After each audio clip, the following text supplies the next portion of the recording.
Good morning. Good morning. From our car once again. It's another episode of Dim Sum Days. She was not ready for that.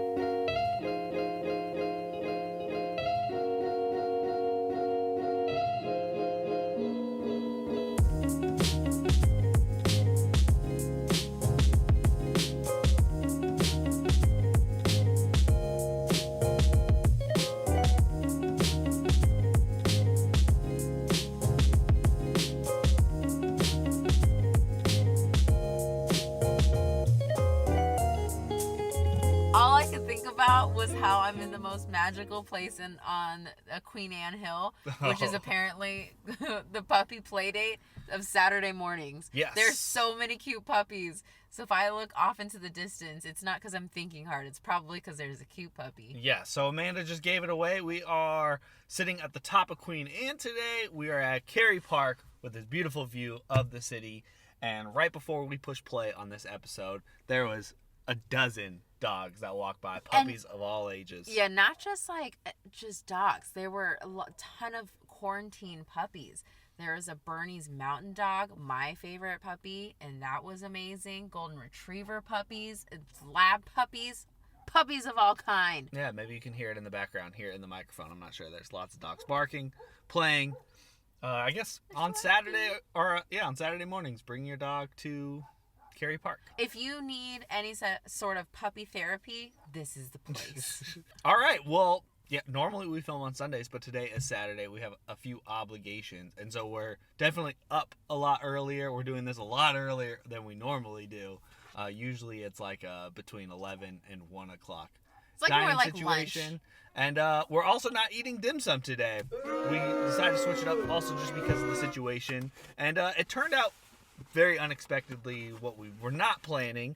But what we are eating today is top of Queen Anne, Le Reve Bakery. Le Reve? Le Reve Bakery. Le Reve. And so Le Reve, now you really got me messed up. Put it in my mind. Le Reve. Le Reve. Is it La? No, it's Le. Oh, see, now it's contagious.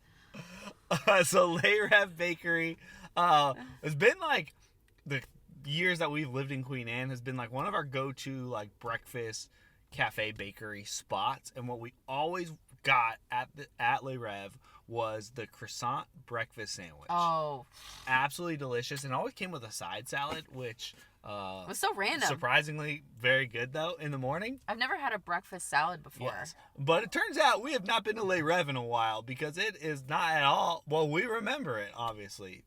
It's interesting how just with business has shifted. Yeah, just so many businesses have shifted, and there's not like a very great resource to understand. Like I Googled them before we went, and their website doesn't even work right now, so I couldn't even get information. Like, are they under new ownership? Like, what did they change? Did their menu change?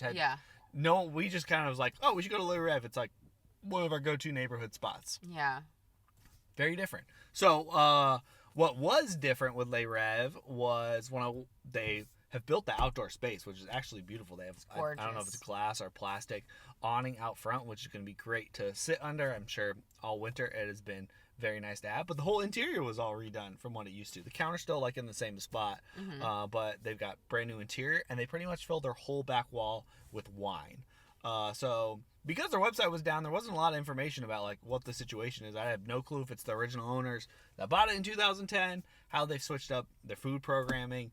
The baked goods look delicious, but the sad part that we didn't really have time to change was no breakfast sandwiches.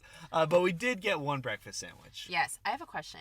If you have an outdoor awning made of plexiglass or glass, at what point does it become like the magnifying glass in the sun and I'm the ant?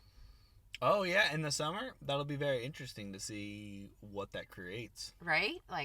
Anyways, I don't want to be the ant. But this is what we got from Le Reve Bakery. What did we get? We've got ourselves a almond croissant. It's a twice baked almond croissant. Ooh. We got a cinnamon twist, and then we got a raspberry. I don't remember what this was called. I think they're called. Anyways, it's like a raspberry tort of some sort. Yes. And then we also got a sausage sandwich, which is on ciabatta bread, not on the croissant, which I was really hoping for. It just sounded so good this morning. It did. And then I got a cup of coffee, which is also different from what I remember. They serve Olympia Coffee, which is absolutely delicious. I do like Olympia Coffee. Shout out to Olympia Coffee. All right, what are you going to eat first? Probably that, right? Probably the sandwich. I'm going to hand you the baked goods. I'm going to pull out the Sammy. So the sandwich is... it's a small one, but it looks like it's got cheese, it's got some egg, and a hot sausage on there. I'm really excited. It smells good. Can I take a picture of it? Yeah. I mean, it's your sandwich. I'm just living in it. Is it? Also, there was no appreciation for my raspberry tort of some sort, rhyme. And I totally skipped and right you skipped over it. And I was kind of sad. I was like, oh, this was actually really clever. And that was clever. That 30 seconds ago. I was already moving on. I was thinking about the sandwiches. They ask you how you are, you just have to say that you're fine when you're not really fine. But not surprised, the baked goods absolutely look delicious, and I'm excited to eat these while Amanda dives into the sandwich. But today's episode was supposed to be a topic for last week, and then we got totally distracted and pushed it back a week.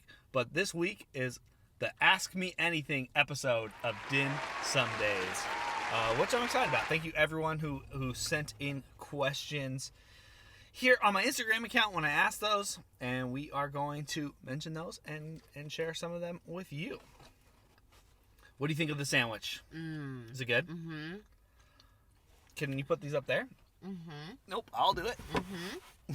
Also, I've realized that when you do these podcasts, I can't take my normal bites. I have to take smaller bites because of the hot cow incidents where I just eat it and then I'm just like, you want to ask me a question? Gotta wait 2 minutes for me to chew. So what do you think of the sandwich? I actually really like it. I think it's pretty good. I think the ciabatta's fine. It's a little ciabatta's like a hard sandwich bread because it's got to be fresh or it's a little chewy. Lesson that we've learned as we've been doing the show is this is an hour to-go bag full of utensils. We've had so many meals to go and dine in the car that now we have this bag full of napkins and chopsticks, spoons, forks, maybe a wet wipe here and there. You just never know. Very helpful. All right.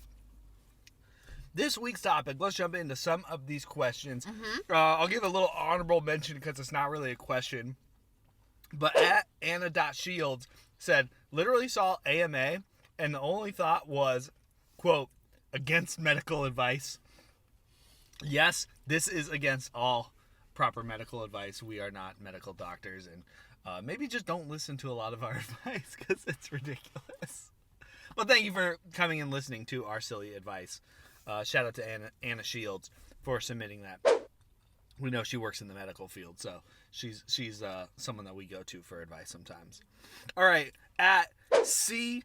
DeWick 6 wants to know, what is your favorite part of the pandemic? The pandemic, I would say that my favorite part. I'm actually gonna give this to you because I don't feel like you've had like one bite. My favorite part of the pandemic is that it's forced a lot of us to slow down. You know, we were kind of on this like path of always going out, always seeing like feeling like you have to go do all these things, and it's really forced us to like take a break from that and like spend really good quality time together and find out like, okay, what is like 10 years worth of marriage being together look like in the span of 6 months, and how do we work through stupid things, right? Like, you know, if we get on each other's nerves, how do we work on that together as a couple and not get sick of each other? So that was really the best part, is being able to spend time with my freshly new squeezed husband, and being able to like spend time, and like figure out stupid things to do, like watch movies and shows and bond over that, and oh wait, hold on. Also, we got to play like Zoom bingo with our friends. We played that every Saturday night, and it was so much fun because we got to hang out and talk and catch up with people that we normally wouldn't catch up with, and then we won money. I've won very little money. Connor's one even less.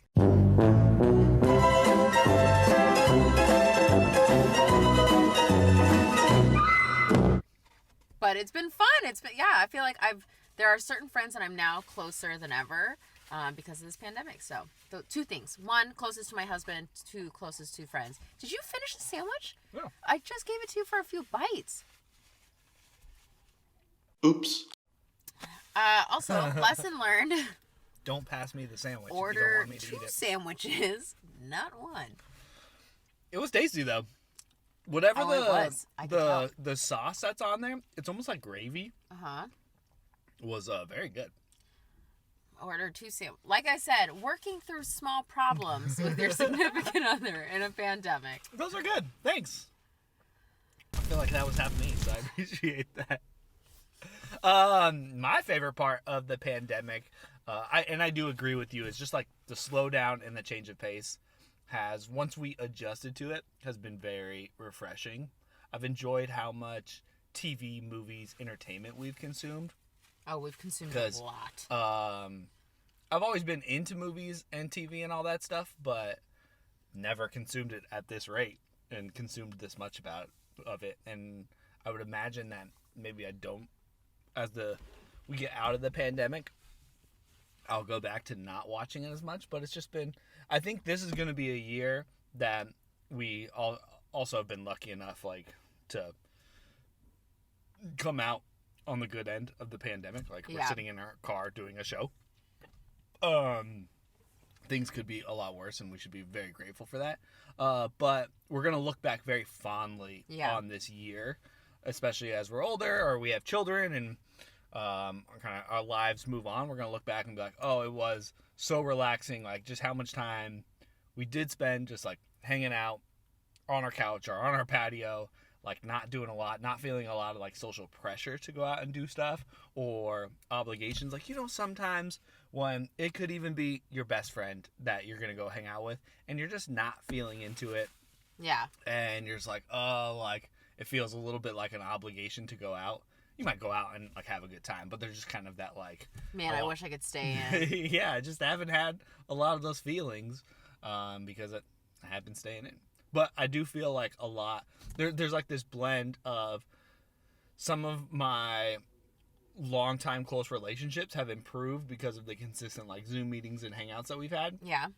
And a lot of more of my newer, I guess fringe relationships have deteriorated a lot because those relationships a lot were based off seeing them out in the community or hanging out or going to get food, going to get coffee, all those things. And those have kind of toned down, which I'm hoping as we open back up, go hang out with all of you. Yeah. Shout out to Maisie who posted on Instagram the other day of I did not realize how many of my friendships were solely eating out. We just go out and we eat dinner. Yeah. And that's a lot of how I hang out with my friends. And I was like, oh my gosh, that is exactly how I hang out with my friends is go out and we eat and what, I don't drink. And so this is, going to a bar, fine, that's not a problem, but it's more fun when we can go eat some good food, have some good conversation. And I guess a lot of my friendships still do. We still go out and we're okay, let's go eat, but socially distant, Yeah. Yeah, and those opportunities are open up a little bit more as the vaccinations roll out, which is really interesting. One thing about media consumption is that this is basically quarantine media habits have been always my media habits. I binge movies, I binge shows, and that's just how I consume. And because of quarantine, I got to do that, which was great. I got to indulge in it for the first 3 or 4 months. And then I got so tired of it and it just was too much of a good thing. And so I started reading books again, which is also a benefit. So that is great. Yeah, I haven't been able to read books the last 6 months. There just hasn't been the same need or excitement. In 6 months, I will say I've probably crushed at least 15 books. Wow.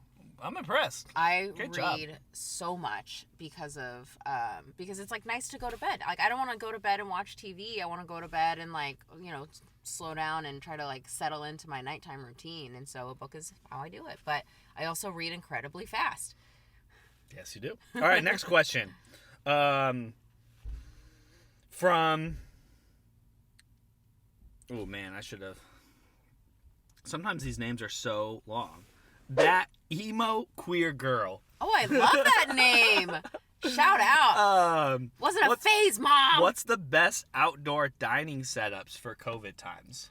I'm going to go first because I know Amanda needs to think about this. We really haven't dined out a lot. That's why I was like, I think I should take this one. Would you say the best one is this car? This car has been the best dining setup for sure. We haven't really, I mean, over the last year, how many restaurants have we either dined in or outside at? Like maybe 10 at the most. We haven't gone and like sat in the outdoor dining areas really all that much. I rather just take the food to go because you're kind of gonna get it in a to-go setting anyways and eat it in the trunk, right? The atmosphere isn't really the most important thing for me. The company is so much more important. Okay. So for everyone to be comfortable, it's just been so much easier to like park on the street or find a parking lot nearby or some park. And we've done this lots of times. Just pull the 2 cars behind each other and sit in the trunks and eat the food that way. So, I mean, that's been our to-go style of eating. But as far as outdoor dining, I mean, Reve had a nice little situation. The 2 places that I've enjoyed the most were Ballard Market Street.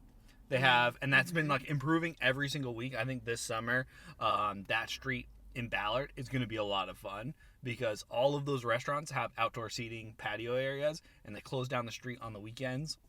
You think they're just going to close that whole street down? I sure hope so. I hope that they close that street down like almost permanently.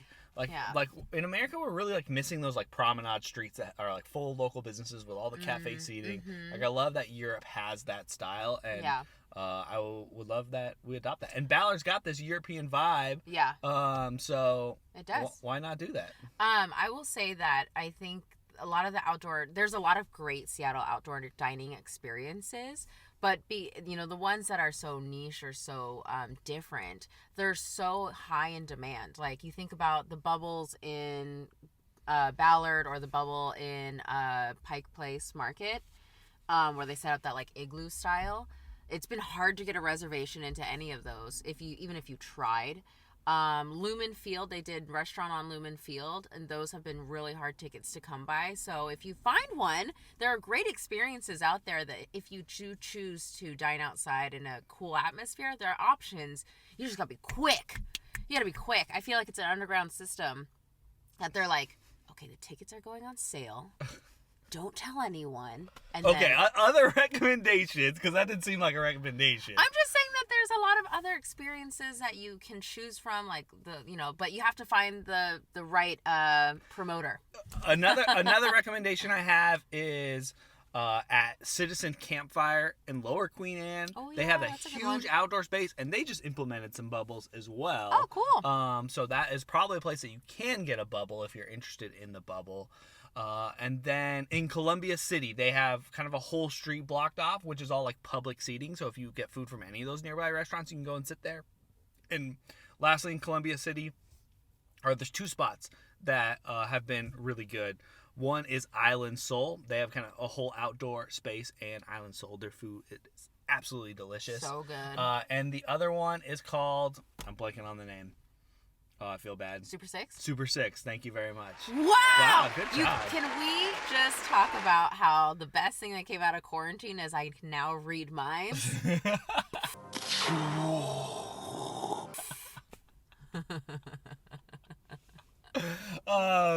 That was great. Thank you. You can read minds.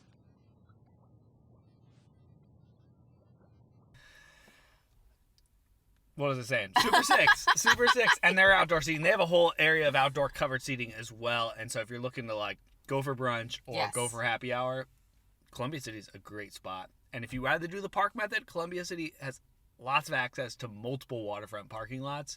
And that's been a favorite spot for us to go as well.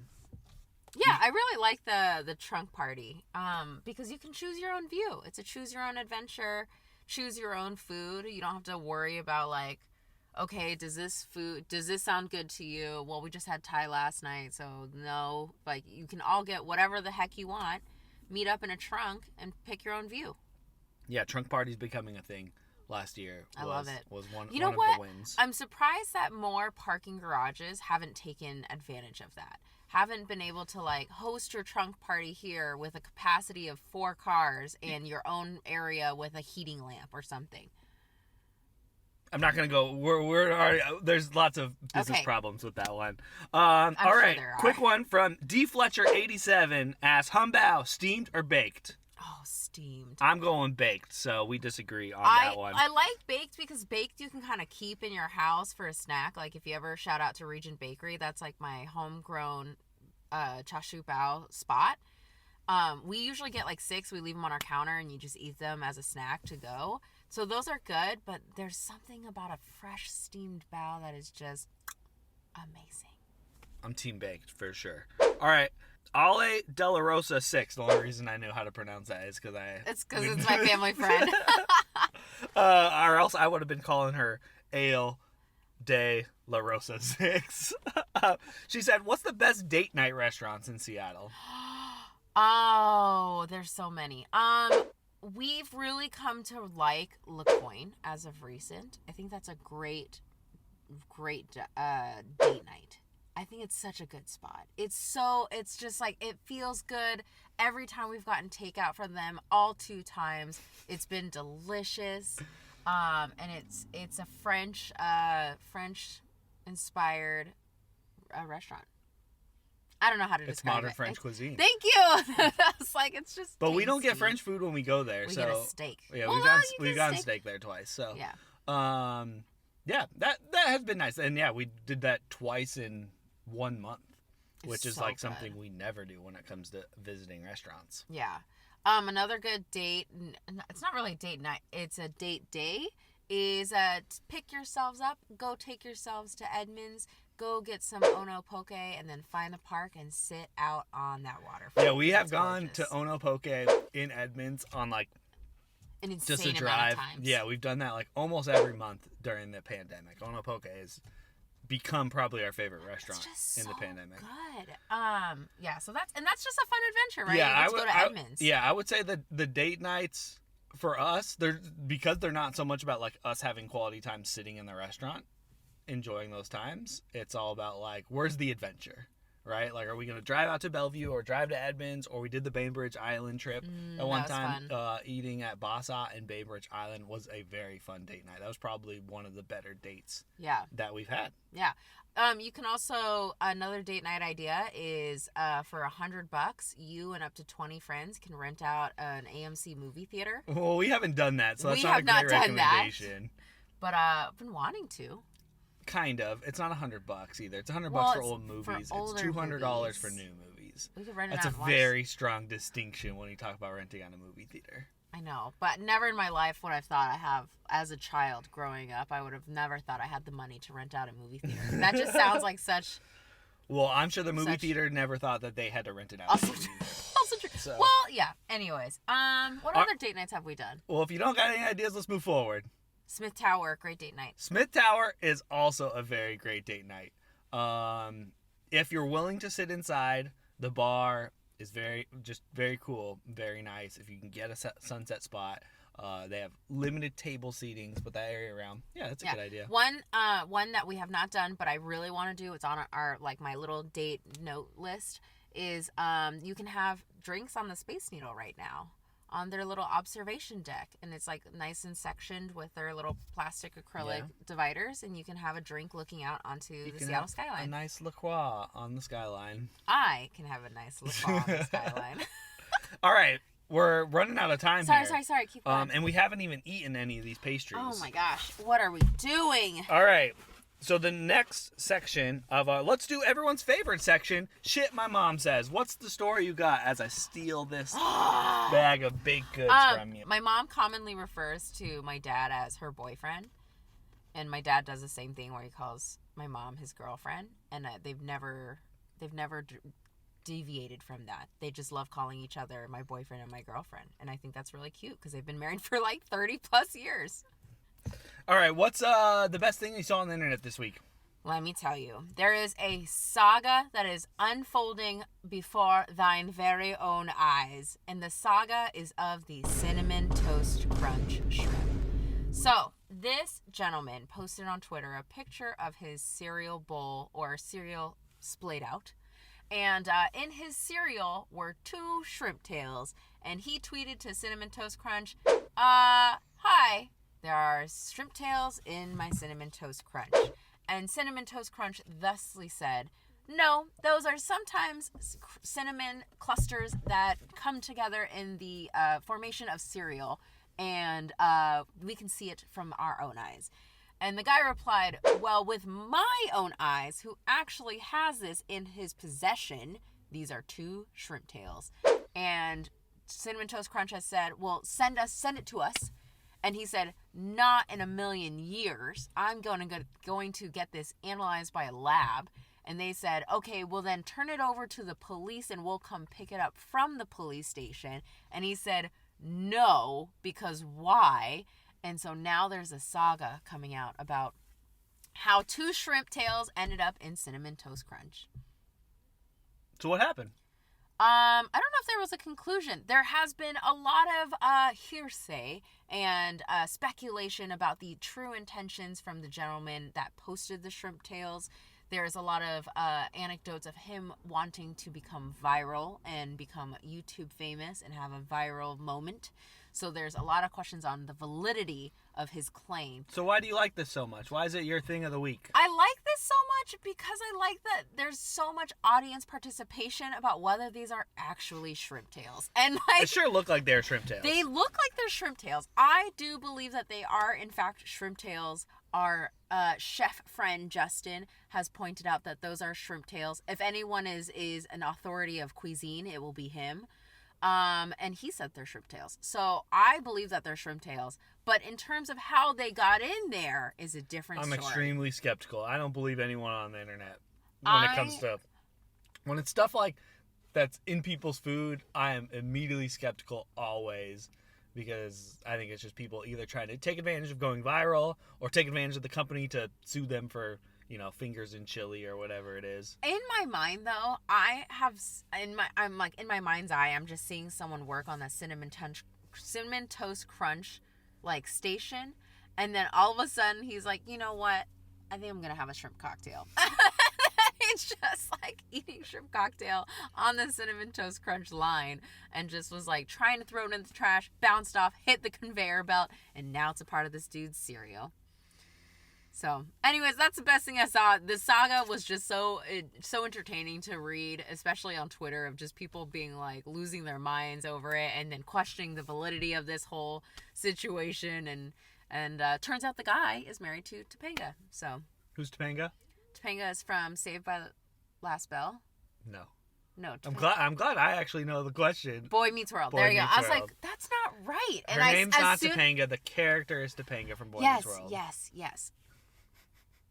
All right, best thing that I saw on the internet this week is this video about how they built bridges in the 14th century, which absolutely just blew my mind in the middle of the evening when I saw it. Real quick, before you tell the story, I just want people to know that when he did see this video, Connor legitimately lost his mind. We were in bed ready to go to sleep, and he was losing his mind over this video. For those that are just listening on the podcast, it's in the show notes. Go look at the link so you can watch this time lapse of how they built it. Everyone who's watching the video, you're seeing it right now.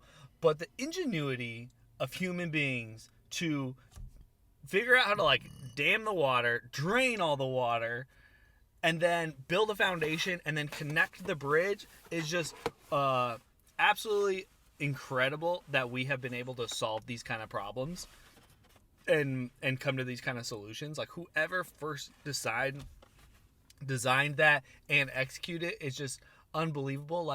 For how many stupid things we see people do on a daily basis on the internet, just how many people who aren't using their mind clearly. Mm-hmm. We see a lot of stupidity and contrast on the internet now, and to think that someone did something like this, there's so many just big creative, especially architectural feats that people have created when they didn't have the internet distracting them and destroying our fragile little minds. I just saw that and I was like, somebody thought of that and built that and created that and then executed it, and it was we can't even decide what we want for brunch this morning. Okay, but talking about stupid things, when you were like, we see so many stupid things on the internet, that just made me giggle because there is a video on the internet of like someone who took the music from the intro music from Jackass and put it alongside their toddler doing really silly things. It was like kids Jackass, and it was just this kid that fell off like a swing, and it was the funniest thing I've seen in a long time. So not the best thing, but definitely honorable mention because it was hilarious. You know what's not an honorable mention is this raspberry tort of some sort that Connor ate without me. I did not Today's realize episode is all about Connor ate all the food and Amanda didn't even notice that I ate it all. I looked in this box, so excited to split this with you, and it's gone. See, I had no clue. I got that one like exclusively for me because I always get that pastry, and you have never expressed an interest. That's not true. I'm the one that originally ordered the pastry, and you took a bite, and your eyes went wide, and then you were like, "This is mine now." All right, well, that concludes the show. Thank you very much to everyone who submitted us a question for this week's AMA. Shout out to Reve up in Queen Anne. If you guys need help getting your website up, let me know. Because that would be helpful to know more information about what's going on in your business. I'm going to make Connor drive back to Reve right now so I can get another sandwich. But real quick, fun tip of the day is that if you have a Kit Kat or a kitty cat of some sort, a cat animal, you can take an old toothbrush and brush their head with it, and it mimics the mother cat licking them and cleaning them, and they actually really like it. So if you take an old toothbrush, clean their little head with it, they are obsessed. Yes, our cats love it. If you take, we have a toothbrush dedicated for the cats, and it becomes like a very nice scratcher. The toothbrush kind of has like a similar texture to their tongues, and so it makes sense. Our cats absolutely love it. But you know what? Amanda saw a viral video about a girl whose toothbrush was in her bathroom, and the cat was chewing on the toothbrush, and the girl's like, "How long have you been doing that for?" And I guarantee the cat's been doing that for a very long time, which is gross. We keep covers on our toothbrush for a very specific reason, and the cats have their own toothbrush for a very specific reason. Yes, if you have cats, you should be covering up your toothbrushes. I don't trust those little shits. All right, well, thank you very much to my co-host, my beautiful co-host Amanda, for joining me here in the car on this early dim sum morning. Thanks to all of you. We appreciate you listening and watching every single week. If you're on YouTube, please subscribe to the channel if you haven't done so already. Hit that little thumbs up button. That actually does a lot for us and the few people who watch the show. If you're listening in your ears while the episode's finishing up, go leave us a 5-star review. That also helps us. We want to be the Seattle people. All right, thanks everyone. See you soon.